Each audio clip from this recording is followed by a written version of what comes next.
Je m'appelle Hélène, j'ai 60 ans, et ce que je vais vous raconter aujourd'hui va peut-être vous choquer, vous mettre en colère, ou vous faire pleurer.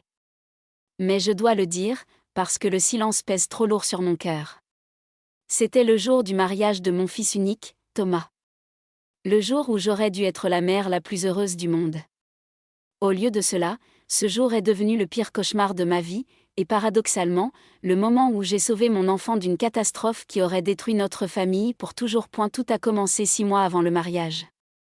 Thomas avait 32 ans, un excellent travail d'ingénieur, et il était follement amoureux de Camille. Du moins, c'est ce qu'il croyait. Camille avait 27 ans, des cheveux blonds parfaits, toujours maquillée comme si elle sortait d'un magazine, et un sourire qui pouvait tromper n'importe qui. Sauf moi. Dès le premier jour où Thomas me l'a présenté, j'ai senti quelque chose d'étrange. Vous savez, quand on est mère, on développe une sorte de sixième sens. On sent les choses que les autres ne voient pas. Mais Thomas était tellement heureux que je n'ai rien dit. Je me suis dit que j'étais peut-être jalouse, que je devais apprendre à partager mon fils. Quelle erreur monumentale. Les premiers mois, Camille jouait son rôle à la perfection. Elle était douce, attentionnée, elle m'appelait maman, elle m'apportait des fleurs quand elle venait à la maison. Mais il y avait toujours ce regard. Ce regard froid qu'elle me lançait quand Thomas ne la voyait pas. Un regard calculateur, comme si elle évaluait constamment ce qu'elle pouvait obtenir de nous. Mon mari, Pierre, était décédé il y a 8 ans d'un cancer. J'avais élevé Thomas seul depuis, en travaillant jour et nuit comme infirmière pour lui offrir la meilleure éducation possible. Nous n'étions pas riches, mais nous avions une maison confortable, et j'avais économisé chaque centime pour l'avenir de mon fils. 3 mois avant le mariage, les choses ont commencé à devenir bizarres. Camille a commencé à faire des commentaires sur notre maison. Elle disait que c'était trop petit pour fonder une famille, que le quartier n'était pas assez bien, que leurs futurs enfants méritaient mieux. Thomas, aveuglé par l'amour, acquiesçait. Il a même commencé à regarder des maisons plus grandes, plus chères, complètement hors de son budget. Quand je lui en ai parlé en privé, il m'a dit que Camille avait raison, qu'il fallait penser à l'avenir. J'ai senti mon cœur se serrer. Ce n'était plus mon fils qui parlait, c'était elle qui parlait à travers lui. Puis sont venues les demandes d'argent. D'abord subtiles. Camille mentionnait qu'elle avait vu une robe magnifique mais qu'elle était un peu chère. Thomas sortait sa carte bancaire immédiatement. Ensuite, c'était des bijoux, des chaussures, des sacs à main de luxe. Je voyais les économies de mon fils fondre comme neige au soleil, mais quand j'essayais d'en parler, Camille me regardait avec ce sourire glacial et me disait que Thomas voulait la rendre heureuse. Et c'était vrai. Mon pauvre garçon aurait vendu son âme pour voir cette femme sourire. Un mois avant le mariage, j'ai reçu un appel d'une vieille amie, Martine, qui travaillait dans une banque. Elle avait vu Thomas demander un prêt énorme. 50 000 euros. Mon sang n'a fait qu'un tour. 50 000 euros pourquoi ? Quand j'ai confronté Thomas, il m'a avoué que Camille voulait un mariage de rêve. Une grande salle de réception, 300 invités, un photographe professionnel venant de Paris, un orchestre, des fleurs importées d'Hollande. J'étais horrifiée. Nous n'avions pas cet argent. Thomas avait déjà vidé ses économies et maintenant il s'endettait. Pour une fête d'un jour. J'ai supplié mon fils de réfléchir, de voir la raison, mais Camille était là, dans l'ombre, murmurant qu'elle méritait le plus beau jour de sa vie, que s'il l'aimait vraiment, il ferait ce sacrifice. Commentez maintenant de quelle ville vous regardez cette vidéo, je veux savoir où vous êtes dans le monde. Et surtout, abonnez-vous à cette chaîne, parce que je vais partager avec vous des histoires qui vont vous ouvrir les yeux sur la vie, sur les gens, sur les dangers que nous ne voyons pas toujours. Ces histoires pourraient vous sauver, vous ou quelqu'un que vous aimez. 2 semaines avant le mariage, quelque chose d'encore plus étrange s'est produit. J'étais chez Thomas pour l'aider à emballer des affaires, car lui et Camille devaient emménager dans un nouvel appartement après la lune de miel. Camille était au téléphone dans la chambre, et je l'ai entendu rire. Pas un rire normal. Un rire cruel, moqueur. J'ai approché ma tête près de la porte sans faire de bruit. Elle parlait à quelqu'un, une amie apparemment, et elle disait « Ne t'inquiète pas, encore quelques semaines et je serai mariée à ce crétin. Il a une bonne situation, sa mère a une maison qui vaut au moins 200 000 euros, et il est tellement stupide qu'il croit que je l'aime. Après le mariage, je vais le pousser à acheter une grande maison, je tombe enceinte, et dans quelques années je divorce en prenant la moitié de tout. C'est le plan parfait. Mon sang s'est glacé dans mes veines. J'ai dû m'appuyer contre le mur pour ne pas tomber. Cette femme était un monstre. Un pur monstre qui manipulait mon fils pour son argent, pour notre patrimoine, pour tout ce que nous avions construit. Mais je savais que si je disais quelque chose à Thomas sans preuve, il ne me croirait pas. Il était trop amoureux, trop aveugle. J'avais besoin de preuves concrètes. Alors j'ai commencé à enquêter. J'ai engagé un détective privé. Cela m'a coûté toutes mes économies personnelles, mais je devais sauver mon fils. Le détective a découvert des choses terrifiantes. Camille avait déjà été mariée 2 fois. 2 fois. Et les 2 fois, elle avait divorcé après quelques années en obtenant des sommes importantes de ses ex-maris. Elle avait un schéma. Elle ciblait des hommes avec une bonne situation, pas riches mais confortables, des hommes gentils et naïfs. Elle les séduisait, les épousait, les manipulait pour qu'ils s'endettent ou achètent des biens immobiliers, puis elle trouvait un prétexte pour divorcer et partir avec la moitié. C'était une professionnelle de l'arnaque matrimoniale. Mais ce n'était pas tout. Le détective a aussi découvert que Camille avait un amant. Un homme nommé Julien, qu'elle voyait régulièrement dans un hôtel du centre-ville. Les photos étaient sans équivoque. Ils s'embrassaient, ils se tenaient la main, ils entraient ensemble dans des chambres d'hôtel. Pendant que mon fils travaillait dur pour payer son mariage de rêve, elle le trompait avec un autre homme. J'ai pleuré toute la nuit en regardant ces photos. Comment pouvait-elle faire ça? Comment pouvait-on être aussi cruel, aussi calculatrice, aussi dépourvue de cœur? J'ai voulu montrer ces preuves à Thomas immédiatement, mais mon frère, qui est avocat, m'a conseillé d'attendre. Il m'a dit que Thomas était trop émotionnellement investi, qu'il risquait de ne pas me croire, de penser que j'avais fabriqué les preuves parce que je n'aimais pas Camille. Il fallait attendre le bon moment, le moment où la confrontation aurait le plus d'impact.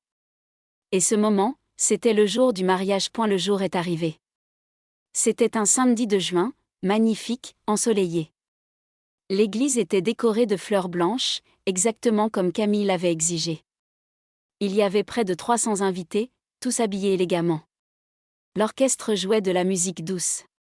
Tout semblait parfait en surface, mais mon cœur battait à tout rompre. J'avais les photos et les documents du détective dans mon sac à main, sauvegardés aussi sur mon téléphone. J'attendais le bon moment. Et la cérémonie s'est déroulée sans incident. Thomas souriait, mais je voyais dans ses yeux une certaine fatigue, un certain stress. Il avait travaillé sans relâche pendant des mois pour payer ce mariage, il avait à peine dormi. Camille, elle, était radieuse dans sa robe à 10 000 €. Elle jouait son rôle à la perfection, la mariée émue, la femme amoureuse. J'avais envie de vomir en la regardant. Après la cérémonie, pendant le cocktail avant le dîner, Camille s'est approchée de moi. Nous étions dans un coin tranquille du jardin de la salle de réception. Elle avait ce sourire faux et sucré qu'elle utilisait toujours avec moi. Elle m'a pris le bras et m'a dit d'une voix douce mais ferme, « Hélène, nous devons parler de quelque chose d'important. » Mon cœur a bondi. Que voulait-elle encore? Elle a continué, toujours avec ce sourire. Thomas et moi avons décidé que nous voulons acheter une maison. Une vraie maison, pas un appartement. Une maison avec un jardin pour nos futurs enfants. Mais bien sûr, nous n'avons pas les moyens pour l'instant. Elle a marqué une pause, me regardant droit dans les yeux. J'ai pensé que vous pourriez nous aider. Vous pourriez vendre votre maison, nous donner l'argent pour la compte, et vous pourriez venir vivre avec nous. Ce serait parfait, non? Une grande famille réunie. J'étais tellement choquée que je ne pouvais pas parler. Elle voulait que je vende ma maison? La maison où j'avais élevé mon fils? La maison pour laquelle mon mari et moi avions travaillé pendant 20 ans? Pour leur donner l'argent? J'ai essayé de garder mon calme et j'ai dit, « Camille, c'est ma maison. Je ne peux pas la vendre comme ça. » Son sourire s'est durci. Ses yeux sont devenus froids. Elle s'est penchée vers moi et a murmuré, assez bas pour que personne d'autre ne puisse entendre, « Écoutez-moi bien, Hélène. Vous allez vendre cette maison et nous donner l'argent. Si vous refusez, je vais faire quelque chose que vous allez regretter toute votre vie. Je vais tomber enceinte d'un autre homme, et je vais faire croire à Thomas que c'est le sien. Il élèvera un enfant qui n'est pas le sien pendant des années, et quand je le lui dirai enfin, cela le détruira complètement. Et tout sera de votre faute, parce que vous n'aurez pas voulu nous aider. Je suis restée figée. Cette femme venait de me menacer. Elle venait de me dire qu'elle allait détruire mon fils si je ne lui donnais pas ce qu'elle voulait. Mais elle avait fait une erreur. Une énorme erreur. J'avais mon téléphone dans ma poche, et j'avais activé l'enregistreur vocal avant qu'elle ne commence à parler. J'avais tout. Chaque mot. Chaque menace. Sa voix claire et distincte, avouant son plan diabolique. J'ai regardé Camille droit dans les yeux et j'ai dit calmement, « C'est vraiment ce que tu veux faire ?» Elle a ri, ce rire cruel que j'avais entendu au téléphone des semaines auparavant. « Je ne plaisante pas, Hélène. Vous avez une semaine pour réfléchir. Une semaine pour décider si vous voulez détruire votre fils ou nous aider. » C'est à ce moment que j'ai sorti mon téléphone. J'ai ouvert l'application d'enregistrement et j'ai appuyé sur play. Sa voix a rempli l'air, « Je vais tomber enceinte d'un autre homme, et je vais faire croire à Thomas que c'est le sien. » J'ai ensuite ouvert la galerie de photos et je lui ai montré les images. Les photos d'elle avec Julien. Les photos d'eux entrant dans des hôtels. Les photos d'eux s'embrassant. Et enfin, les documents prouvant ses 2 mariages précédents et ses divorces lucratifs. Camille est devenue blanche comme un linge. Ses yeux se sont agrandis. Sa bouche s'est ouverte mais aucun son n'en est sorti. Elle a essayé de m'arracher le téléphone, mais je l'ai éloigné. Puis, sous mes yeux, elle a commencé à vaciller. Ses jambes ont cédé. Elle est tombée en arrière, et avant que je ne puisse faire quoi que ce soit, elle s'est évanouie, sa robe blanche s'étalant autour d'elle comme un nuage. Les invités ont accouru. Il y a eu des cris, de la confusion. Thomas est arrivé en courant, paniqué. « Maman, qu'est-ce qui s'est passé ?» J'ai pris une profonde respiration. C'était le moment. Le moment de vérité que j'avais redouté mais que je savais inévitable. J'ai regardé mon fils et j'ai dit, « Thomas, nous devons parler. Maintenant. » Les invités ont aidé Camille à se relever. Elle était consciente maintenant, mais elle me regardait avec une terreur absolue dans les yeux. Elle savait que tout était fini. Thomas m'a emmené à l'intérieur de la salle de réception, dans une pièce privée. Il était confus, inquiet, en colère. « Maman, qu'est-ce que tu as fait ? Pourquoi Camille s'est-elle évanouie en te parlant ?» J'ai sorti mon téléphone et j'ai dit, « Mon chéri, écoute-moi. Je sais que tu aimes Camille. Je sais que tu as tout fait pour elle. Mais tu dois savoir qui elle est vraiment. » J'ai joué l'enregistrement. Thomas a écouté, son visage changeant d'expression à chaque mot. La confusion, puis l'incrédulité, puis la colère, puis la douleur. Quand l'enregistrement s'est terminé, il était en larmes. « Non, ce n'est pas possible. Elle ne peut pas avoir dit ça. » Je lui ai montré les photos. Une par une. Camille avec Julien. Camille entrant dans des hôtels. Les baisers. Les étreintes. Thomas tremblait. Il a pris mon téléphone et a regardé chaque photo, comme s'il espérait découvrir que c'était une erreur, une manipulation. Mais c'était réel. Tout était réel. Puis je lui ai montré les documents. Les certificats de mariage précédents. Les jugements de divorce. Les montants qu'elle avait obtenus de ses ex-maris. Thomas a lu chaque page, ses mains tremblant de plus en plus. Quand il a eu fini, il s'est effondré sur une chaise, la tête entre les mains. Comment ai-je pu être aussi aveugle ? Comment ai-je pu ne pas voir ? Je me suis agenouillée devant lui et j'ai pris ses mains. Mon chéri, tu n'es pas stupide. Tu es bon. Tu as un cœur pur. Et elle a exploité cette bonté. Les gens comme elle sont des prédateurs. Ils savent exactement comment manipuler les personnes gentilles. Ce n'est pas ta faute. Thomas a pleuré dans mes bras pendant ce qui m'a semblé une éternité. Puis il s'est levé, s'est essuyé les yeux, et a dit, « Je dois lui parler. » Nous sommes sortis ensemble. Camille était entourée de ses amis, qui la consolaient. Quand elle a vu Thomas, elle a essayé de sourire, de jouer la carte de la victime. « Thomas, chéri, je ne sais pas ce qui m'est arrivé. J'étais juste tellement émue par notre mariage. » Mais Thomas l'a regardée avec des yeux froids, des yeux que je ne lui avais jamais vus. Il a dit d'une voix forte et claire, assez fort pour que plusieurs invités puissent entendre, le mariage est annulé. Tout le monde peut rentrer chez soi. Il n'y aura pas de réception. Un silence de mort s'est abattu sur l'assemblée. Camille est devenue blanche à nouveau. Quoi? Thomas, qu'est-ce que tu racontes? C'est notre mariage. Thomas a sorti son propre téléphone, sur lequel j'avais transféré les preuves. Il a commencé à montrer les photos et à jouer l'enregistrement. Les invités regardaient, horrifiés. Les murmures ont commencé. Certaines personnes ont couvert leur bouche de choc. Les parents de Camille, qui étaient présents, avaient l'air mortifiés. Camille a essayé de nier, de dire que c'était des mensonges, des manipulations. Mais les preuves étaient accablantes. Trop nombreuses. Trop claires. Même ses propres parents semblaient douter d'elle. Finalement, voyant qu'elle était coincée, Camille a changé de tactique. Elle s'est mise à crier, à m'accuser, moi. C'est elle. C'est cette vieille sorcière qui a tout manigancé. Elle ne m'a jamais aimée. Elle ne voulait pas que Thomas soit heureux. Mais personne ne la croyait. Les invités commençaient à partir, certains nous offrant leur soutien, d'autres évitant simplement le drame.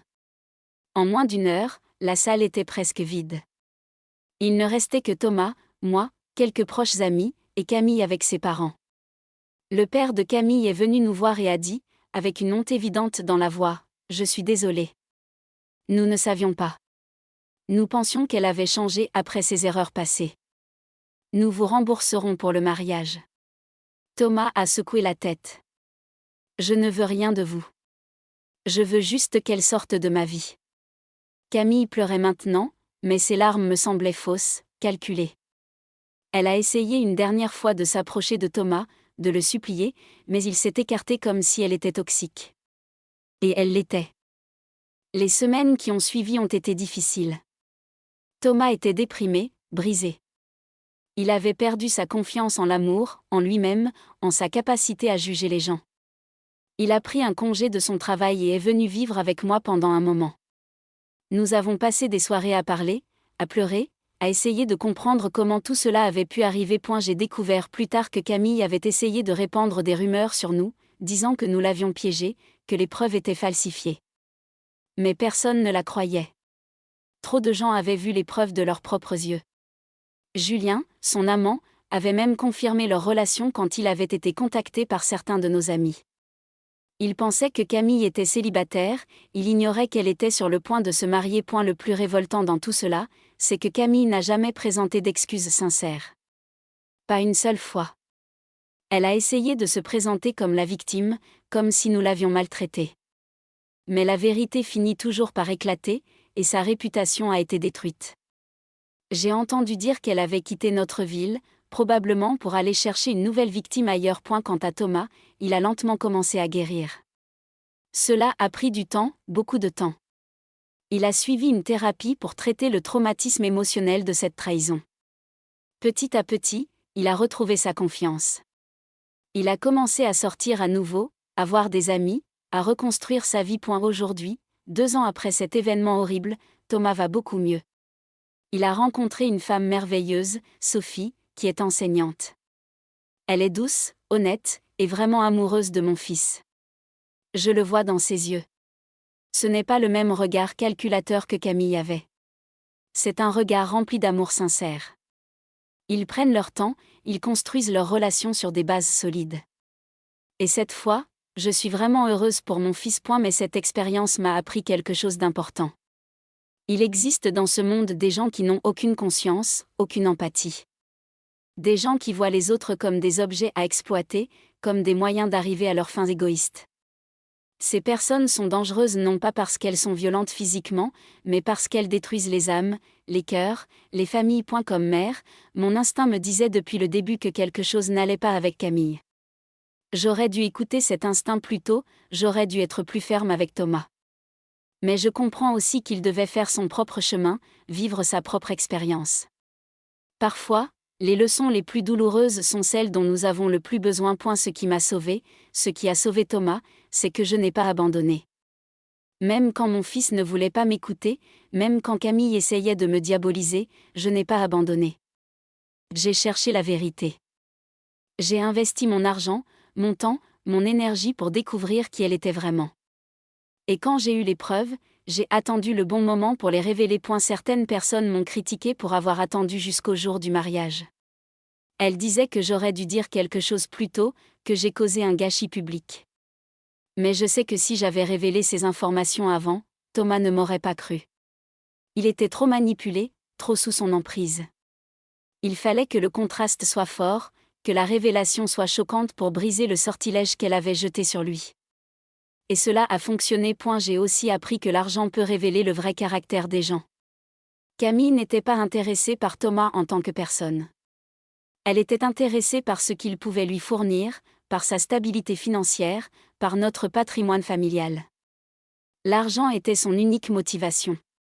Et quand les gens sont motivés uniquement par l'argent, ils sont capables des pires trahisons. Le mariage devait être un moment de joie, de célébration de l'amour. Mais Camille l'avait transformé en transaction commerciale. Elle avait calculé chaque détail, chaque dépense, chaque investissement. Pour elle, épouser Thomas était comme conclure un contrat financier. Et une fois le contrat signé, elle aurait tout pris et serait partie. Heureusement, j'ai pu l'arrêter. Heureusement, j'ai pu sauver mon fils de cette destruction programmée. Mais je pense souvent aux autres victimes de Camille, à ses 2 ex-maris qui ont probablement vécu l'enfer avec elle. Je pense aussi aux futures victimes potentielles, quelque part dans une autre ville, qui pourraient tomber dans son piège. C'est pourquoi je partage cette histoire aujourd'hui. Non pas pour me venger, non pas pour humilier Camille, mais pour avertir les autres. Pour que les parents soient vigilants. Pour que les fils et les filles écoutent leurs parents quand ils expriment des inquiétudes légitimes.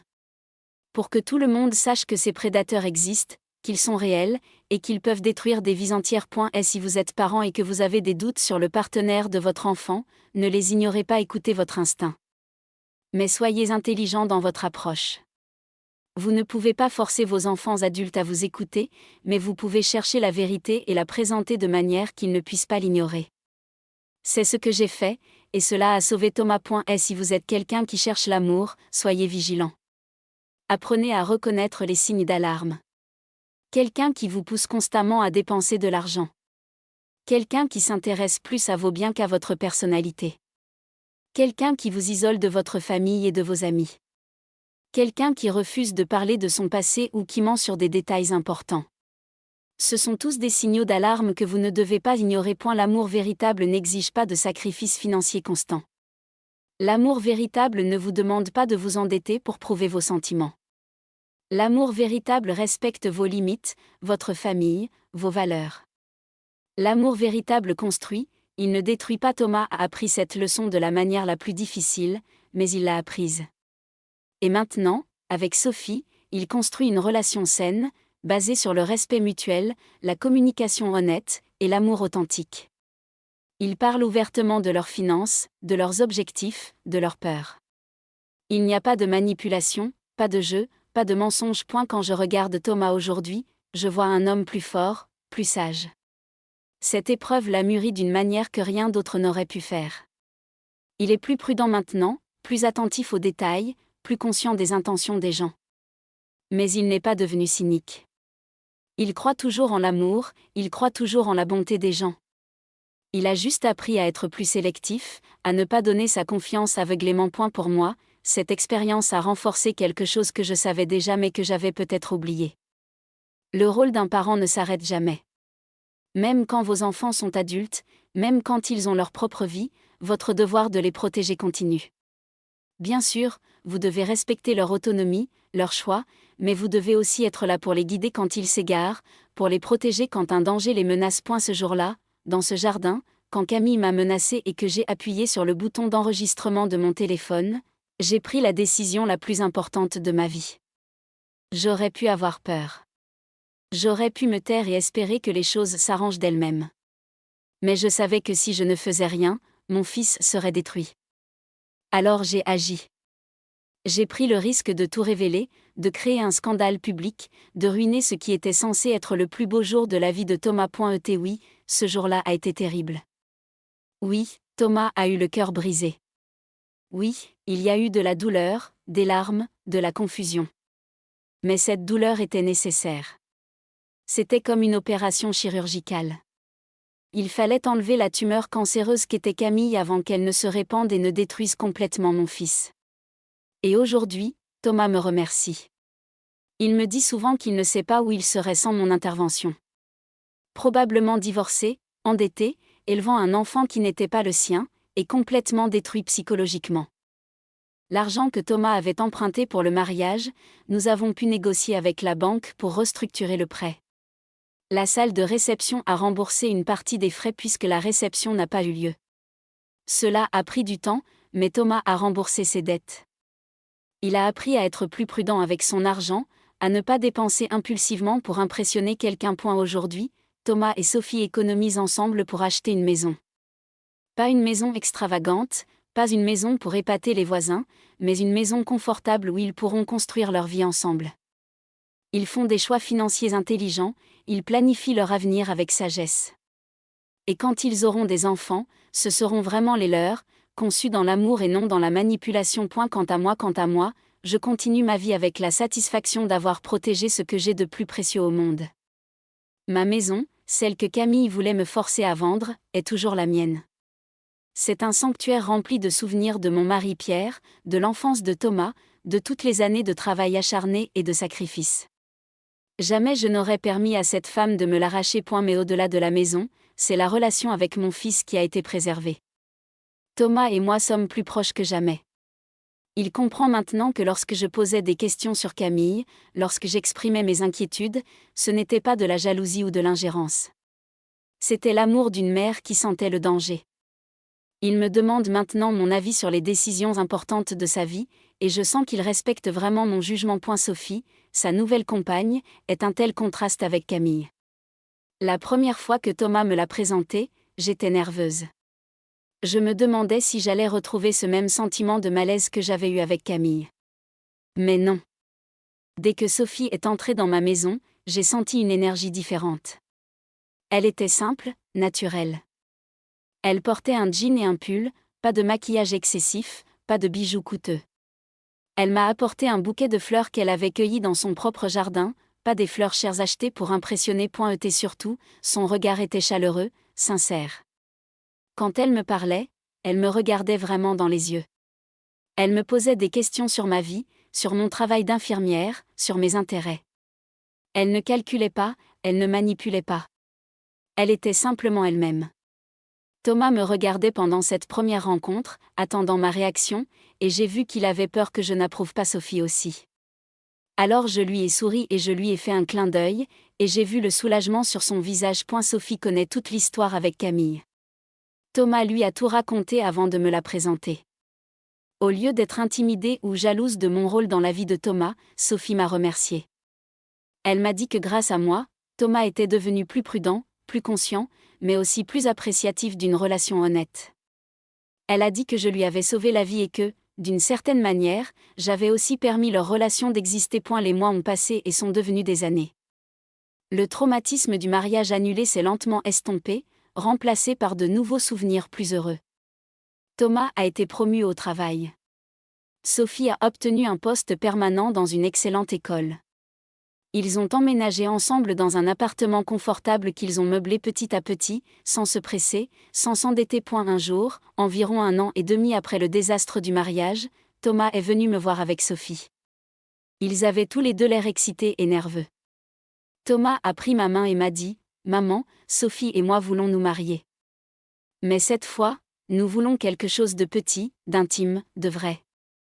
Juste la famille proche et quelques amis. Pas de folie, pas de dépenses excessives. Et nous voulons ta bénédiction. » J'ai regardé Sophie, puis Thomas, et j'ai vu dans leurs yeux quelque chose que je n'avais jamais vu entre Thomas et Camille. Une connexion authentique. Un respect mutuel. Un amour qui ne demandait rien d'autre que d'être ensemble. J'ai pleuré, mais c'était des larmes de joie cette fois. J'ai serré mes bras autour d'eux et j'ai dit « Vous avez toute ma bénédiction. Je suis tellement heureuse pour vous. » Leur mariage a eu lieu 6 mois plus tard, dans un petit jardin près d'une rivière. Il y avait peut-être 30 personnes en tout. Sophie portait une robe simple mais élégante qu'elle avait trouvée dans une boutique locale pour quelques centaines d'euros, pas 10 000. Il n'y avait pas d'orchestre, juste un ami qui jouait de la guitare. Le repas était un barbecue préparé par la famille. C'était parfait. C'était vrai. Quand Thomas a dit ses vœux à Sophie, il a dit quelque chose qui m'a particulièrement touchée. Il a dit, « Tu m'as appris que l'amour n'est pas une transaction, c'est un cadeau. Tu ne me demandes jamais de prouver mon amour par des achats ou des sacrifices financiers. Tu me demandes seulement d'être moi-même, d'être honnête, d'être présent. Et c'est exactement ce que je veux te donner pour le reste de ma vie. » Sophie a pleuré en l'écoutant. Moi aussi. Tous les invités étaient émus. C'était un moment de beauté pure, sans artifice, sans manipulation, sans mensonge. C'était ce qu'un mariage devrait toujours être. Après la cérémonie, Thomas est venu me voir et m'a chuchoté à l'oreille. « Merci, maman. Merci d'avoir eu le courage de me sauver. Je suis désolé de ne pas t'avoir écouté plus tôt. » Je lui ai caressé le visage et je lui ai dit, « Tu n'as pas à être désolé. Tu as appris. Et maintenant tu es avec la bonne personne. » Aujourd'hui, Thomas et Sophie sont mariés depuis quelques mois et ils sont incroyablement heureux. Ils me rendent visite régulièrement, et je vais chez eux aussi. Nous avons des dîners en famille, nous rions, nous partageons nos vies. Sophie m'appelle maman, et contrairement à Camille, quand elle le dit, c'est sincère. Je le sens dans son ton, dans la manière dont elle me traite. Elle me respecte vraiment comme sa belle-mère, comme une figure maternelle importante dans sa vie. Il parle d'avoir des enfants dans quelques années, quand ils seront plus établis financièrement.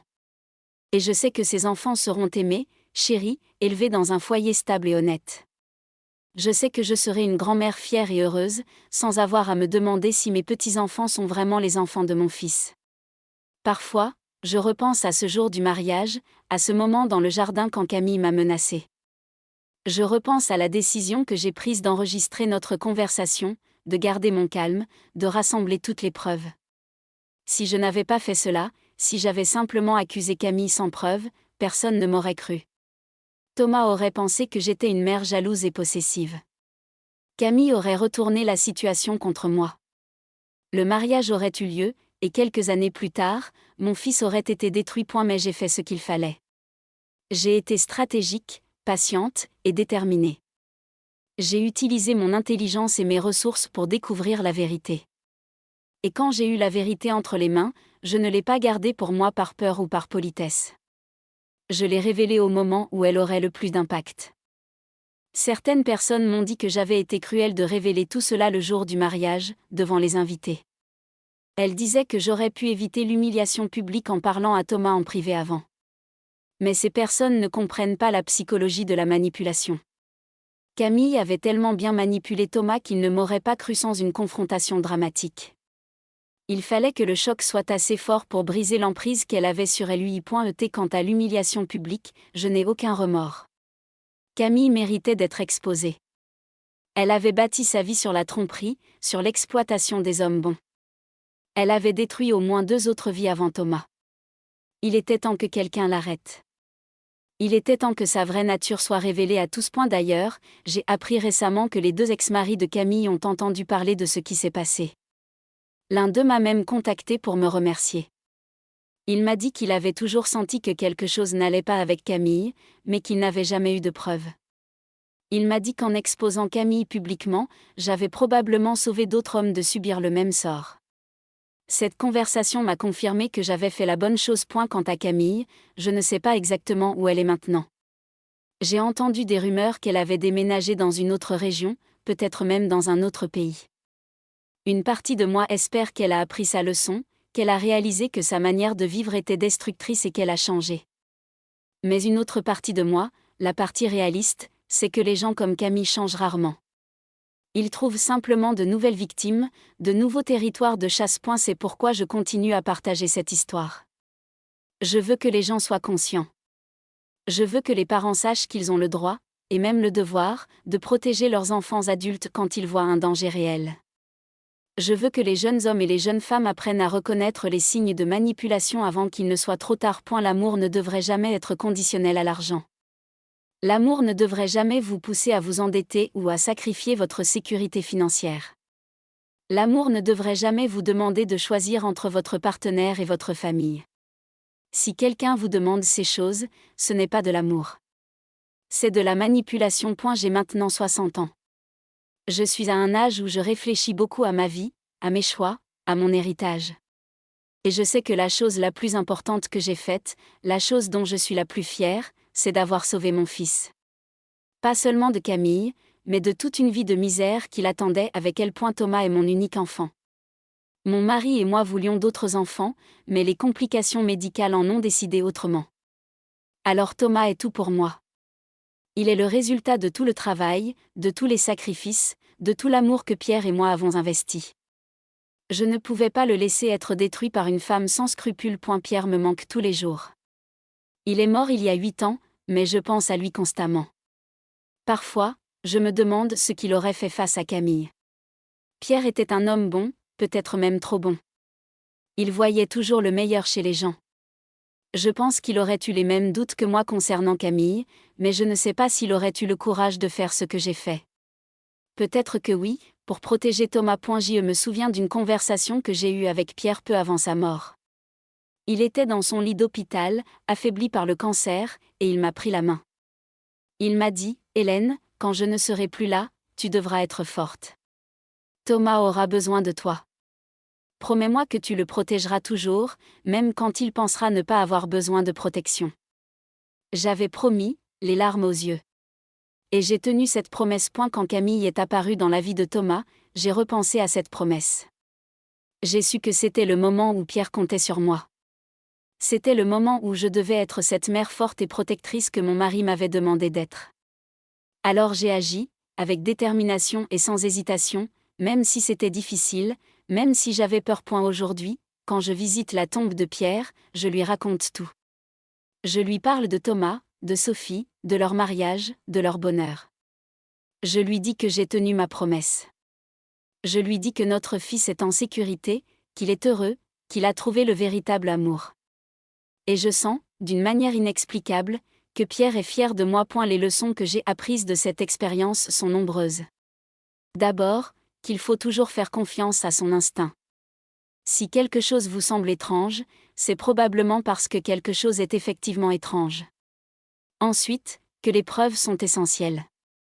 Vous ne pouvez pas convaincre quelqu'un avec juste vos sentiments ou vos soupçons. Vous avez besoin de preuves concrètes et irréfutables. J'ai aussi appris que le timing est crucial. Si j'avais révélé les preuves trop tôt, Thomas aurait peut-être trouvé une manière de les rationaliser, de les excuser. Si j'avais attendu trop longtemps, après le mariage, la situation aurait été beaucoup plus compliquée légalement et émotionnellement. Le jour du mariage était le moment parfait, le moment où tout était encore réversible mais où l'impact serait maximum. Enfin, j'ai appris que l'amour maternel est la force la plus puissante qui existe. Quand je regardais Camille ce jour-là dans le jardin, quand elle me menaçait avec ce regard froid et calculateur, je n'ai pas eu peur. J'ai seulement senti une détermination féroce. Cette femme voulait détruire mon enfant, et je n'allais pas le permettre.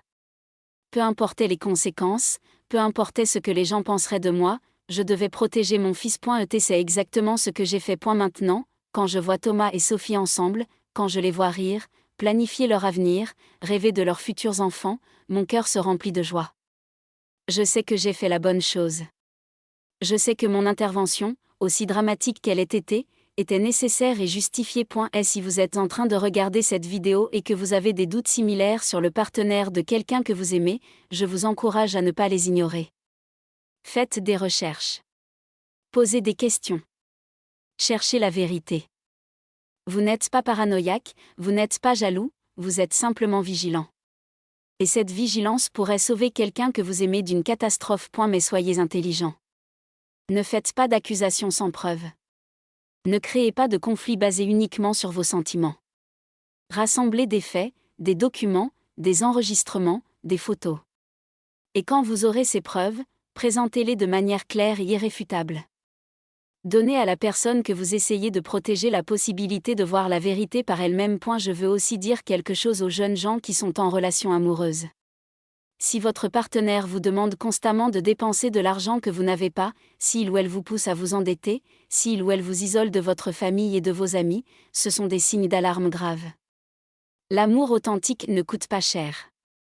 L'amour authentique ne vous demande pas de vous sacrifier financièrement.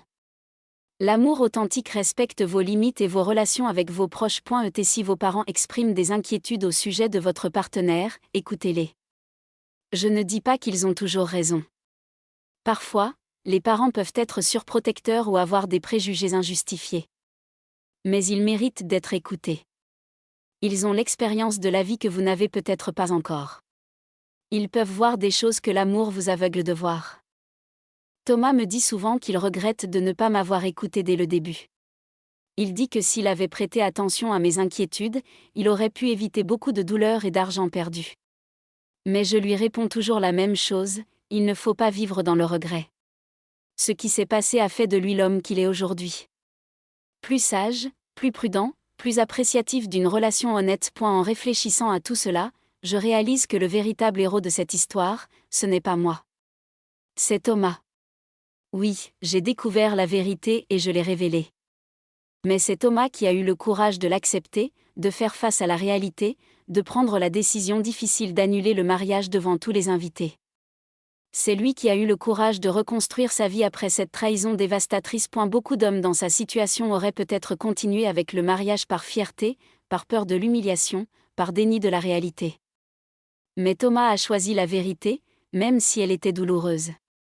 Il a choisi sa dignité et son avenir plutôt que de sauver les apparences. Et c'est pour cela que je suis fière de lui. Sophie me dit souvent qu'elle a de la chance d'avoir Thomas, mais je lui dis toujours qu'ils ont de la chance de s'être trouvés. Ils forment un couple équilibré, mature, qui communique ouvertement et honnêtement. Ils gèrent leur argent ensemble, ils prennent des décisions ensemble, ils se respectent mutuellement. C'est exactement ce que Pierre et moi avions, et c'est ce que tout couple devrait avoir. Je termine cette histoire en disant ceci, protégez ce que vous aimez. Ne restez pas silencieux face à l'injustice ou à la manipulation. Ayez le courage de chercher la vérité et de la révéler quand c'est nécessaire. Même si c'est difficile. Même si c'est douloureux. Même si vous avez peur des conséquences. Parce qu'à la fin, la vérité libère. Le mensonge emprisonne. Camille voulait emprisonner Thomas dans une vie de mensonges, de dettes et de trahison. Mais la vérité l'a libéré. Et maintenant, il vit une vie authentique, avec une femme qu'il aime vraiment, entouré de gens qui se soucient réellement de lui. C'est cela, le véritable bonheur. Pas les grandes fêtes coûteuses. Pas les apparences. Pas les possessions matérielles. Mais les relations authentiques, l'amour sincère, et la paix intérieure qui vient de vivre dans la vérité. Pour cela, chaque moment difficile, chaque euro dépensé pour le détective, chaque nuit sans sommeil que j'ai passé à m'inquiéter, tout cela en valait la peine. Je m'appelle Hélène. J'ai 60 ans. Et j'ai sauvé mon fils du plus grand danger qu'il ait jamais affronté. Non pas un danger physique, mais un danger émotionnel et financier qui aurait détruit sa vie. Et je referai exactement la même chose sans hésiter. Parce que c'est ce que font les mères. Nous protégeons. Nous aimons. Nous sacrifions. Et nous ne renonçons jamais. Jamais.